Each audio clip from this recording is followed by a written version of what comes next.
Hey folks, welcome to another edition of Play Branson, where you get to know Branson's entertainers better. My name is Chris Meyer. I'm going to be your host for today. And on today's show, for the first time ever, I have D.A. Callaway. And I'm so excited about that because D.A. Callaway is probably one of the most influential people in Branson's entertainment scenes and has had a huge impact over the years as Silver Dollar City's entertainment manager. And so I know you're going to look forward to talking to him and listening. And so be sure to hang tight here for just a moment and we'll be back to that interview.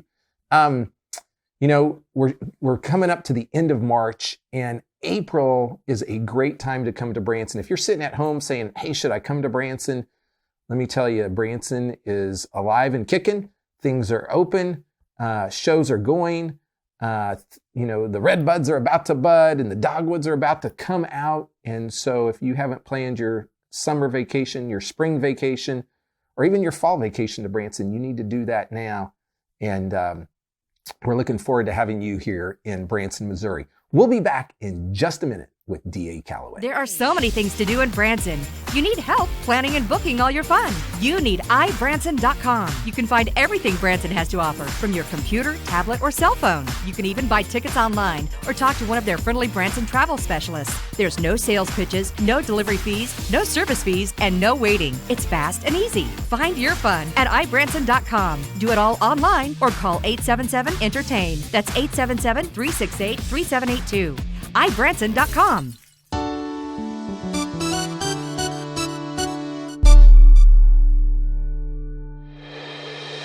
Hey folks, welcome back to Play Branson. And on today's show, for the first time ever, I have the one and only D.A. Callaway. Man, I'm pumped that you're here. I'm so excited because, to me, you are so influential in the entertainment business in Branson. And you're one of these guys that is probably behind the scene, but you're making it all happen. And so I just want to say, I'm just super pumped that you're here. I'm excited. Thanks, Chris. So let's talk about your history. Okay. And let's go way back. And you have a lot of history. So share people kind of your entertainment background and then your job out at Silver Dollar City and all of that. My mother had 4 boys. She taught us harmony parts, dressed us in suits. She played the piano, and she'd drive us around to churches, revivals, funerals, weddings, whatever, to make us sing. And so that's how I kind of got into the music business, and then learned to play the piano, learned to play trumpet and some other instruments. And so along about 76, my friend Richard Valdick was employed at Silver Dollar City and worked for Shad Heller, the mayor of Silver Dollar City, who he and Molly owned the Corn Crib Theater. He called me and said, we need a piano player for 3 weeks. So here it is 46 years later, and I have not completed 3 weeks of work. That's how I got to Silver Dollar City. Yeah. Well, then I played piano in the Saloon Show and the Medicine Show, met Rex Burdett, who was our main talent buyer at that time. And then I got into a show with the River Rats, which was a Dixieland jazz band. I played trumpet for them from about 81 to 92. And then one day, Rex Burdett, who was my hero, a great actor, great show producer, talent buyer, he was producing the Mountain Folks Music Festival at Silver Dollar City, which started in 75. But I was very familiar with that. Being with that company all that time, I knew all those acts and shared the stage with a bunch of them. And Rex called me and said, what if you were riding a horse and the horse died? Then what would you do? I said, Rex, you're trying to tell me something. He said, don't think of yourself as a trumpet player for your whole life. What are you going to do? I said, well, you got any suggestions? He says, here's what I think you should do. He said, why don't you learn my job and then I'll do something else. And he wound up producing all those World Fest shows, the international festivals for Silver Dollar City and Dollywood. And then I learned his job booking and writing contracts for short-term entertainment. And that's how I got into that business. Wow. Let's go back a little further because you used to be in a band called the Midwest Plowboys, right? Oh, I was in a band called the Midnight Plowboys. And that was that ran concurrently with my Silver Dollar City work. Okay. There were about 5 of us hillbillies that decided we could play some kind of music. And it wasn't really bluegrass, but it was kind of, we had bluegrass instruments, but we also had drums and piano. And we played old Leonard Skinner, Marshall Tucker, and those kind of country rock songs from the time. And we had a good time. We never made any money, but we stayed up late and ate breakfast at truck stops at 1:30 in the morning and came to work the next day, believe it or not. Yeah. So, yeah, we had a lot of fun with the old Midnight Plowboys. Now, maybe I'll get this one wrong too. Is it the Smith brothers? Yeah, Greg Becker, who I met when I went to work for Shad Heller at the Toby Show about, it would have been late, probably 77.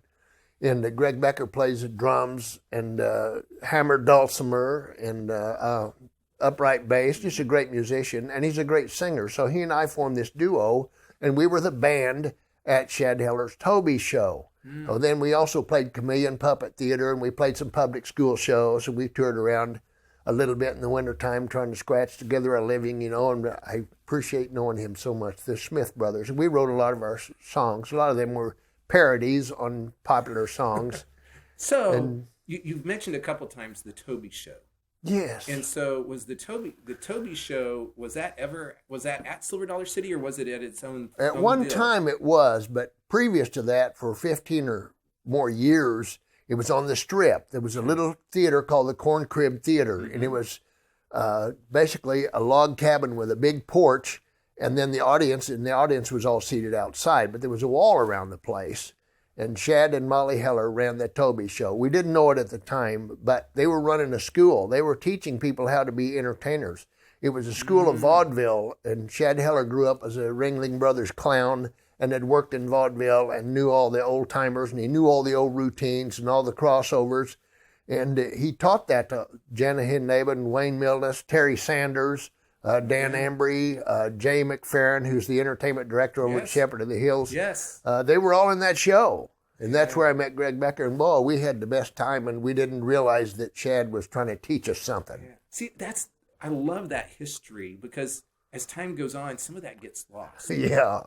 And I know they did try to resurrect they resurrected the Toby Show over at Shepherd of the Hills for a little while. I don't think they're doing it maybe now, but they did resurrect it. Yeah. And so that's really a style of show that's not real prevalent today, right?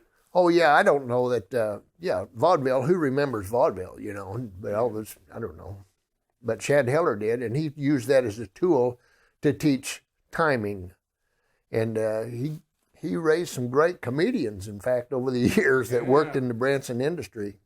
So you're doing the Toby Show. You were in the River Rats. Like when you were younger and your mother was taking you around, did you ever think, like, I'm going to be in the entertainment business my whole life? Did you ever think that? Well, if Mother ever said, "What would you like to do for a living?" my answer would be nothing. And I wound up doing that. That's been my career. Yeah. Because you enjoy what you do. I do. I did when I worked with my brothers. My older brother was a good arranger, and we had a lot of original vocal arrangements. And he wound up teaching music most of his life. And, we just had the best time, just four of us boys. Yeah. So I'm guessing you have a ton of stories over the years that you could tell people. I probably could. Some of them may even be true. I don't know. I know a bunch of stories, and I know a lot about some of the old timers that work for Silver Dollar City. Mm-hmm. And when I first went to work there, of course, it was a much smaller company. They had maybe the Train, Flooded Mine, Fire in the Hole. They had one theater, the old saloon, seated 220, was their only theater. Mm-hmm. So over the years, to watch that company grow and succeed and bring on new people, and boy, every day is a new day at Silver Dollar City. They're always thinking of, what can we do next? How this is not good enough. We want to make this better. Yeah. And I always bought into that. Yeah, that's a great philosophy to have, is, to always not rest on your past success, but then say, how do you do things better? What's next? I want to talk here in just a moment about bluegrass, and we're going to stop here because this is a good place to stop, and we're going to be back in just a minute with more with D.A. Callaway. Hang tight.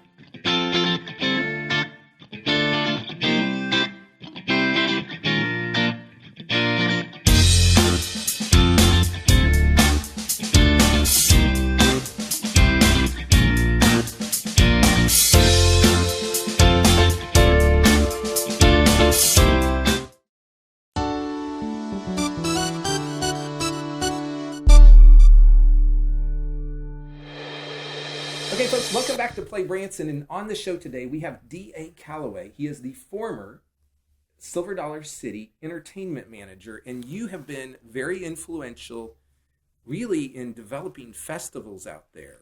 And so let's talk about some of those festivals that you helped develop. All right.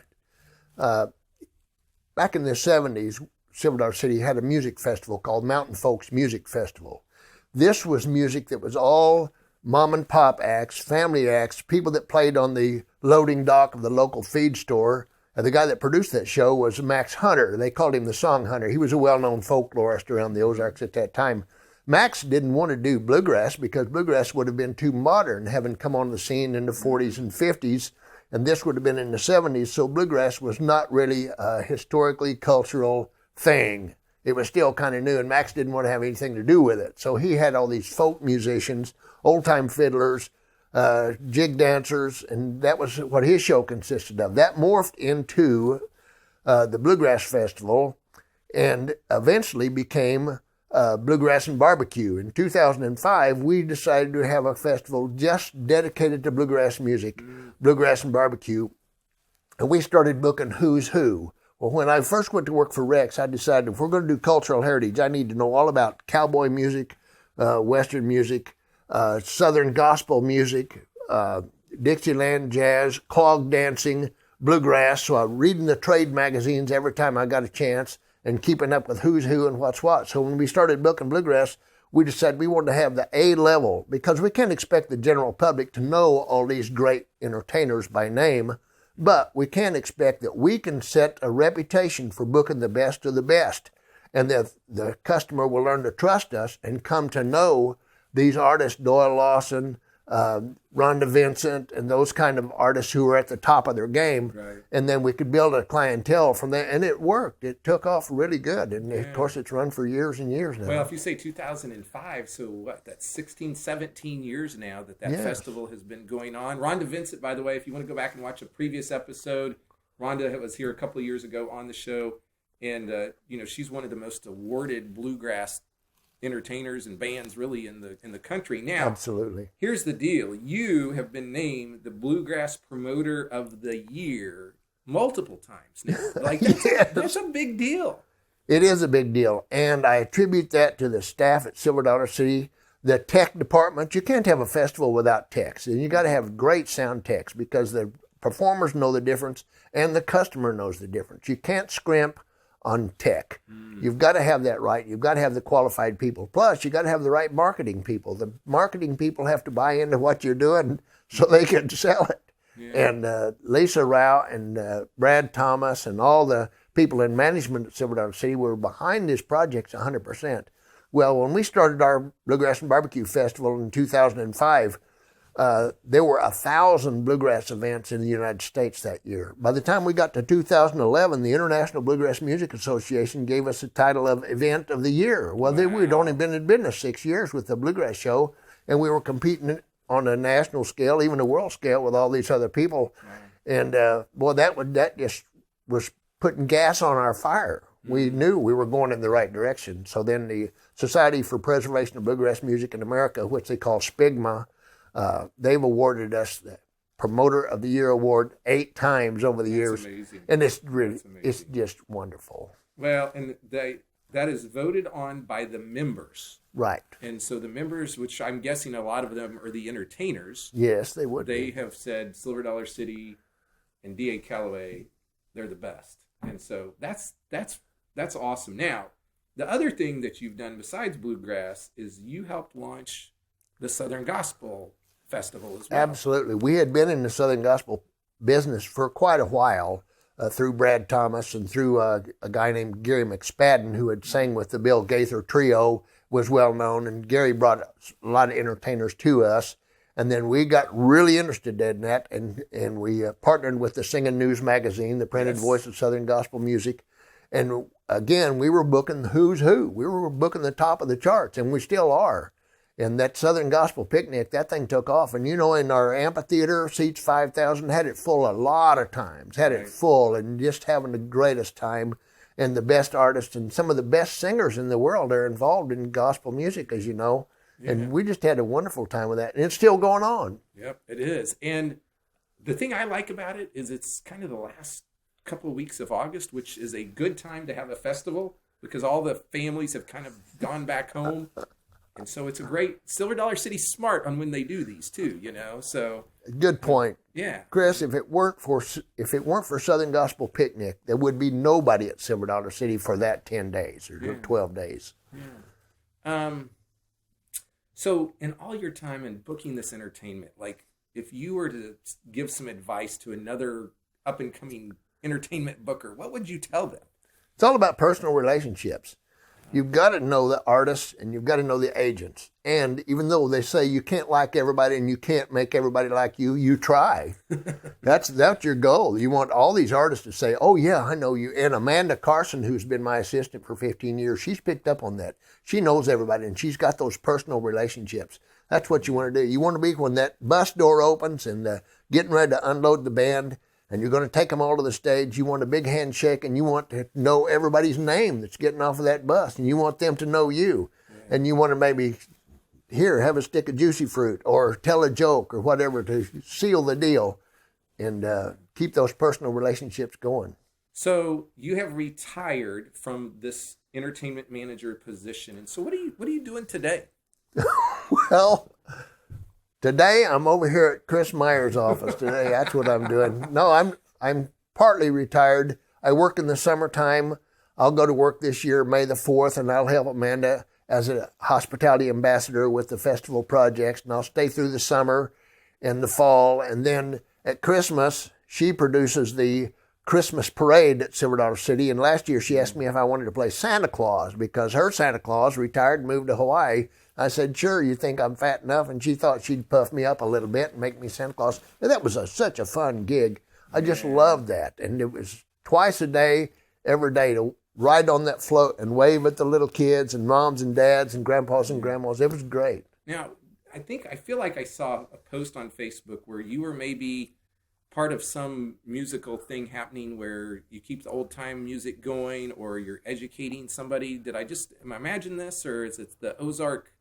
Well, there's the Ozark Mountain Music Club, which is in Branson, and they coach kids, which I'm really into. I mean, the kids are everything. The clog dancing program that we've had at Silver Dollar City has seen hundreds of young musicians come through that program.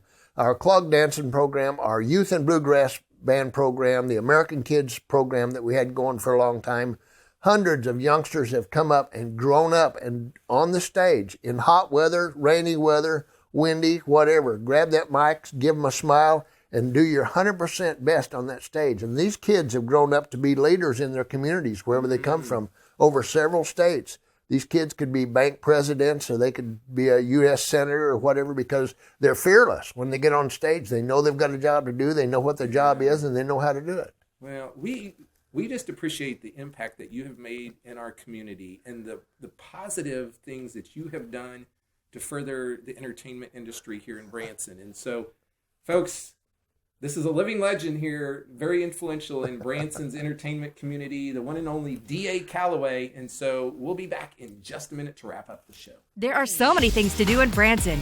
You need help planning and booking all your fun. You need iBranson.com. You can find everything Branson has to offer from your computer, tablet, or cell phone. You can even buy tickets online or talk to one of their friendly Branson travel specialists. There's no sales pitches, no delivery fees, no service fees, and no waiting. It's fast and easy. Find your fun at iBranson.com. Do it all online or call 877-ENTERTAIN. That's 877-368-3782. iBranson.com.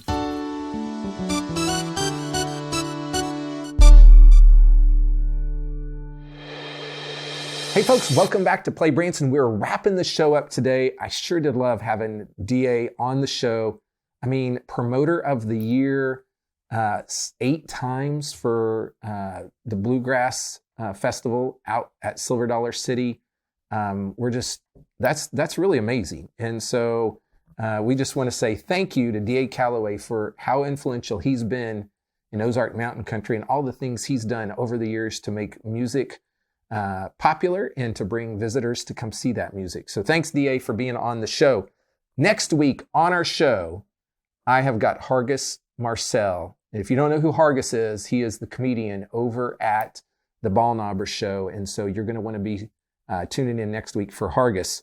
Right around the corner, Out at Silver Dollar City is Young Christians Weekend. That's been going on for years. They took a couple years off for COVID, but it's back.